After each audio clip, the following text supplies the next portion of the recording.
আর হাতে গোনা মাত্র কয়েকটি দিন, এরপরই আসছে বাঙালিদের শ্রেষ্ঠ উৎসব শারদ উৎসব। তাই অনেক জায়গায় এখন মৃৎশিল্পীদের মধ্যে চরম ব্যস্ততা পরিলক্ষিত হচ্ছে।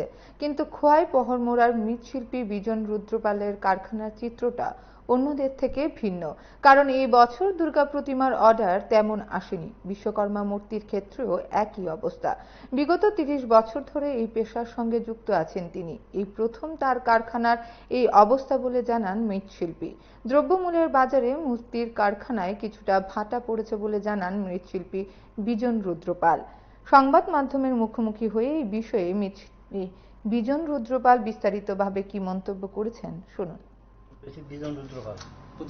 কোন জায়গা এটা? পরমুড়া। আপনি কত বছর হয়েছে এই কাজ করেন? যে কাজ করি প্রায় 30 বছরের মতোই গেছে। তো এইবার দুর্গা মায়ের মূর্তি যে কতটা অর্ডার পেয়েছেন? না, এবার কম, এবার ওষুধের লেগে পারছি না। আমার যে আর্টের সমস্যা লেগে পারছি না। কারণ মূর্তি রয়েছে মাত্র 7টা। অন্যান্য বছর থেকে এবার অর্ডার কম আছে না? অনেক কম। বিশ্বকর্মা মূর্তির কিরকম অর্ডার আছে? বিশ্বকর্মা লইছি না তো, ওই একটা যে কোনো একটা কারণে লইছি না।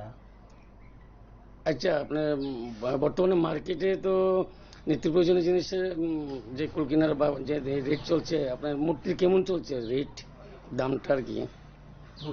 সে মূর্তি চলছে, মাংনা নিলে আরো খুশি। ভালো মাংনা যদি নিতে পারে দেখার সময় আরো খুশি।